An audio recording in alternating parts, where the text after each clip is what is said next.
I'm Veronica Cintron. Welcome back to our Spectrum News Original Town Hall. Silent no more harassment in the workplace. Our conversation continues with our panelists, Evangeline with the EEOC rejoining us for this part of the discussion. Jim, our attorney in the panel, also Sierra. Thank you so much for your insight. We're going to dive right into another question from one of our viewers via social media. We're going to pull it up right now for you. This question is, I work in a small company where HR is non-existent. What can I do to file a harassment claim against a coworker or supervisor? So obviously not an issue only affecting big companies. This can happen any size company, any size business where an employee is uncomfortable with a relationship or an interaction with somebody else at work. Right. What does this person do? Okay. Well, if there's no internal complaint process established within particularly in this company, then that's when they could come to us. If they don't seek legal counsel, certainly they can come to the EEOC. There's no charge, no cost. And we would actually sit down with them and discuss their allegations, determine whether or not, in fact, they have enough information to file a charge of discrimination or complaint. So how does the Equal Employment Opportunity Commission investigate? When you get a call from an employee, what's the process like? Well, there's several different ways. I mean, they can call us, but we've actually gone digital where they can go online at www.eeoc.gov and get information in terms of what exactly establishes a charge or a complaint. They can actually fill out information that will help prompt them to determine whether or not there is actually some substantive advancement in terms of a charge. We will counsel people based on the law and let them know whether or not there's enough information there to go forward.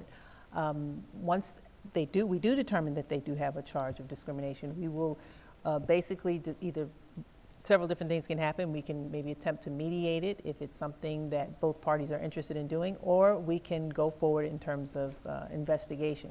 It is a lengthy process. It's not something that happens, quickly.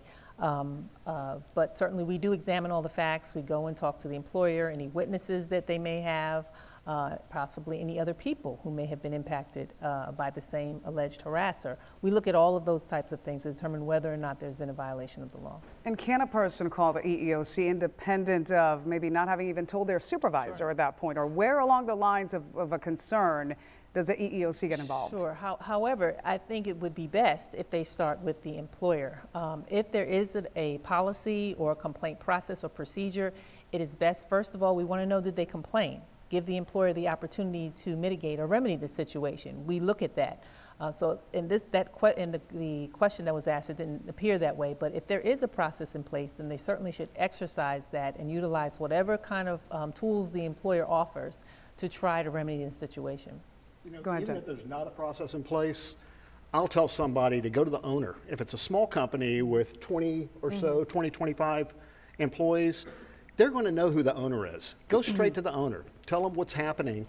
At least once you end up, if it's not taken care of, once you end up going to the EEOC later, you can let the EEOC know that you did everything you could to stop it, and the owner wouldn't do anything to help. Unless the owner's the harasser. That's when it gets very complicated, and that's usually when you step in and when you as an attorney can probably give some good counsel as well. In the spirit of interactivity, we have a viewer comment, somebody weighing in about maybe some of the best approaches in the workplace to avoid getting in trouble. Take a listen. When it comes to actually putting your hands on somebody, I think it's kind of just like a rule that you just don't do that in the first place, because like I said, you don't know people, and there may be some people who don't really care, but you shouldn't just do that. Sarah, I know you talk to a lot of workers, a lot of women too primarily. What do you tell them? That you need to know your own boundaries and what you will not accept first. And because some people don't have boundaries, they don't know where their energy or they begin or end. So again, going back to the personal empowerment part, which then makes you a better mother, makes you a better boss, a better leader in all aspects of your life. And I think that's what we're lacking, is the personal ownership of this and how we are going to bring that in other aspects of our lives. Because the abuse just continually keeps happening until we empower ourselves so that we no longer attract that. And if you are, again, a victim, you will continually keep attracting it. And even these young girls that go to college, they become so empowered to go to school, they have this education, And then they go into the corporate, into the workforce, and now they're dealing with, instead of rape on college campus or sexual assault in any form, now they're dealing with it in the corporate world. So it just continually keeps happening over and over again. Let me, you know, when you hear a lot of people talking about why victims sometimes are afraid, why people who are subjected to this kind of behavior are afraid to speak up, you hear the words retaliation. That comes up. You hear about the fear factor involved in reporting. Sure. It might be a lengthy process. You're afraid how your work opportunities might be affected.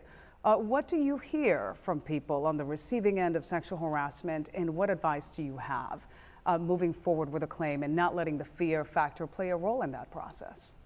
Well, we probably can't alleviate all of the fear because it is, I mean, a process by which, you know, no one really wants to have to experience.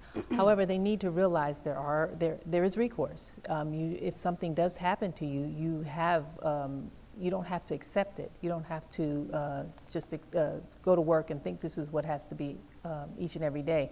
So one thing I did want to mention, because I know we were talking about it previously, the consternation that's currently in the workplace. The employer can actually do something to alleviate that as well by being proactive, having an anti-harassment policy, having training, making staff, management and line staff aware of what that policy is, and then modifying it if necessary. So it doesn't have to be this hush-hush thing. Certainly a complaint would be considered confidential, but the employer can take an active role in trying to eliminate some of this angst that we currently see in the workplace by just being quite open about it and said, if something happens, we're prepared to do A, B, C, or D, and you don't have to walk around, you know, you don't have to feel that fear that we're talking about right now. The Equal Employment Opportunity Commission now fielding more calls about doing training. We absolutely that are. front of things. Yeah. What are you hearing? We don't have the stats in terms of the numbers of complaints or charges as yet, but certainly we are getting more and more calls about training from employers about how to better address this in the environment, the work environment. Absolutely. All right, we're going to turn our attention now to our next audience question. Lori Davison, go ahead. Veronica, this is something actually you just kind of touched on, and a lot of people are probably thinking about what should coworkers do if they witness harassment in the workplace? So that's interesting because there might be circumstances where others might be looped into behavior that is obviously uncomfortable and possibly out of line. So what do those coworkers do? Do they have a responsibility to get involved? I would say yes. Okay. Yeah. Bystanders have rights. I mean, we're talking about retaliation, so I think, as Jim mentioned, if they are engaged in the process, if they've seen something, they've heard something, or if they get involved in the investigation, they are protected with regard to retaliation as well. So if the employer takes some adverse action against them because of that, they too have recourse.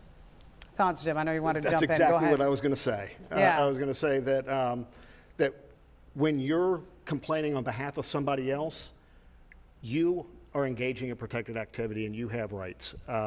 You can't be fired for making the complaint on behalf of somebody else, just like you can't be fired for making the complaint on behalf of yourself. Now, obviously, an employer can turn around and fire you. You know, it happens.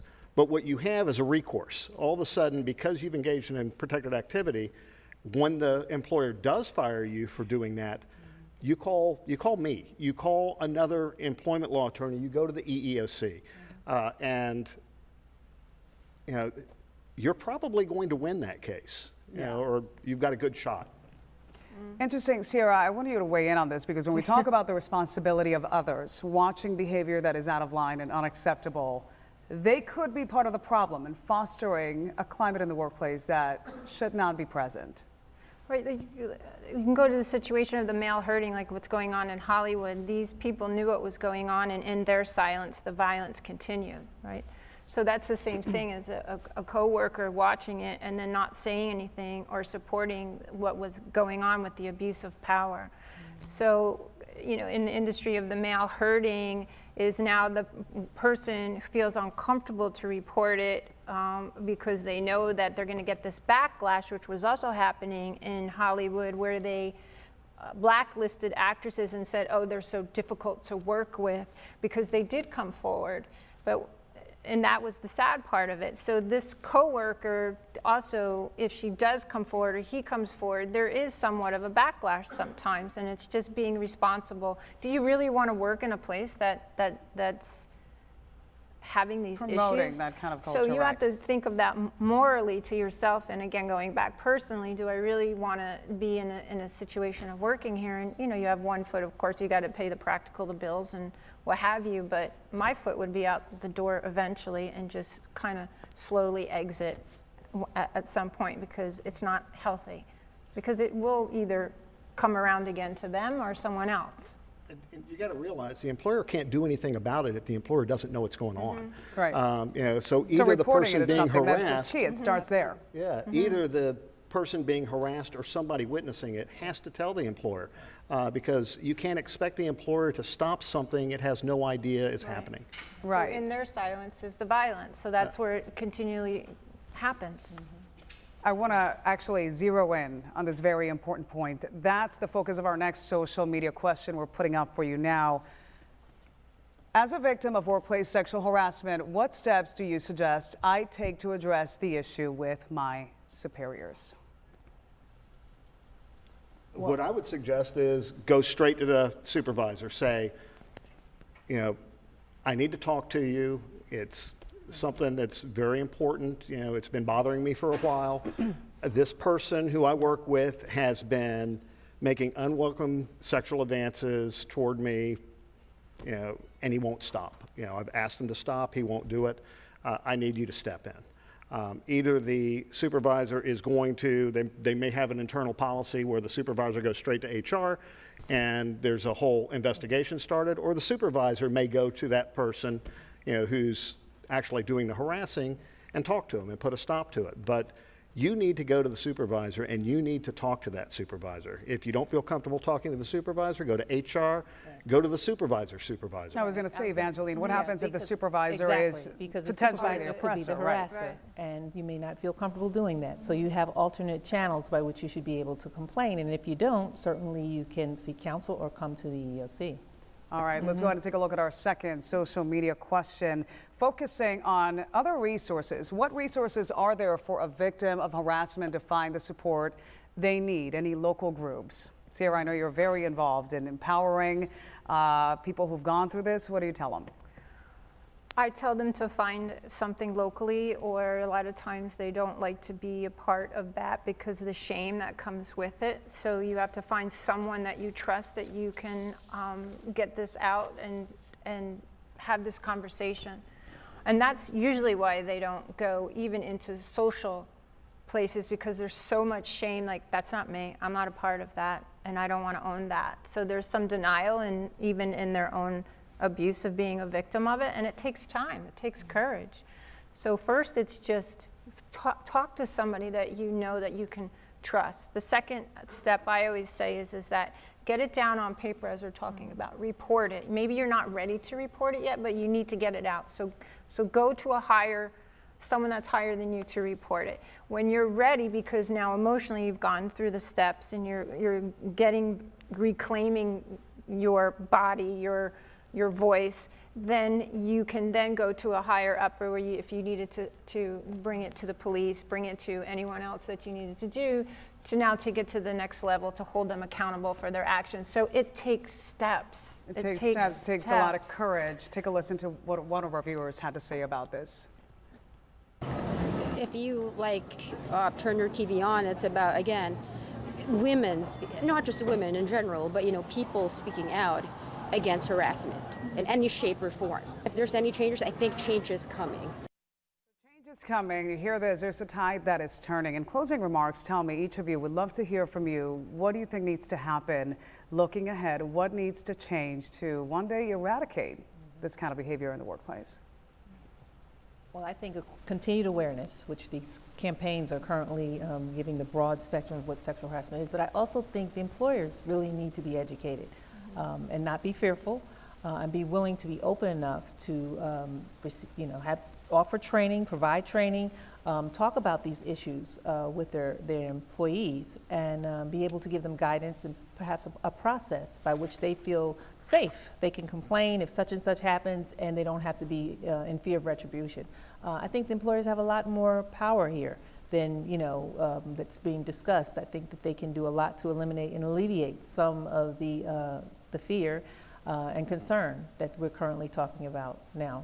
So that's one thing I'd say. Thank you, Evangeline. And Jim? Well, I think what's already happened is a lot of the employees who feel they're being sexually harassed are coming out and talking to their supervisor about it. But I think what's important now is that the supervisor doesn't feel that they should just sweep it under the rug. Listen, if the employee comes to you with a concern, that employee has a real concern. Listen to the concern, put a stop to it. Don't brush it off. Don't pretend as though they didn't come to you. Take action. If action is just going to the next level in your company, On go that to the note, next really level. quick, Jim, how often do you hear cases where it's just false accusations or somebody trying to promote their own agenda, really making up these kind of claims? It's not the majority. The majority of them are actual, something actually happened. Now, sometimes it's a perception issue, where one person perceives it as just being friendly, the other perceives it as harassment. But yeah, they're always going to be false accusations about employers, anything. it's the bottom line look. It's always going to happen. Yeah. But I would say that is a very small percentage Very of the small. cases. So for employers, if you're hearing from an employee that has a concern, it's a matter to be taken very seriously. Absolutely. Even if you think that the guy is a good guy and your opinion is they would never do it, don't just stop the investigation right there. Listen to the person, because your perception may be different than reality. Absolutely. Evangeline, I know you want to jump in. Just because a complaint is filed does not mean that it's going to be proven, that it actually occurred. We will investigate it, but that by no means it means that it's, we can prove or establish that there was some violation. So by letting the process and certainly cooperating with us and getting, information and whatnot, that may just basically say to the employer there was no real discrimination or harassment here. We've investigated the charges and we're unable to prove it. So just because a complaint is filed does not mean it's actually one proven allegation. And Sierra, your closing But then on thoughts, what do you that think too, needs to change? Maybe they can't prove it then, and then because it's been filed, and that was the courageous part of using your voice, down the line, just like here, what happened, oh, wow, I'm not crazy, or, this was real. So it validates that person who's actually gone through it, so don't hesitate, just do it at that time and that moment. You may not get the results then, but that's being victorious and courageous, not victimized or compromised in the situation. So, for me, it's getting to the seed. I'm always about getting to the seed of where these things all happened. And I have this, I'd like to read this if possible, but it's from the Workforce of 1943 Guide to Hiring Women. Sierra, I'm so sorry, but I apologize. We are getting wrapped up right now because this hour has flown by. Wow. And we're going to have to close. But thank you so much. Your insight has been tremendously valuable. I appreciate your time, and thank you for watching us at home. I'm Veronica Cintron. Good night. You've been watching Spectrum News Town Hall. Silent no more.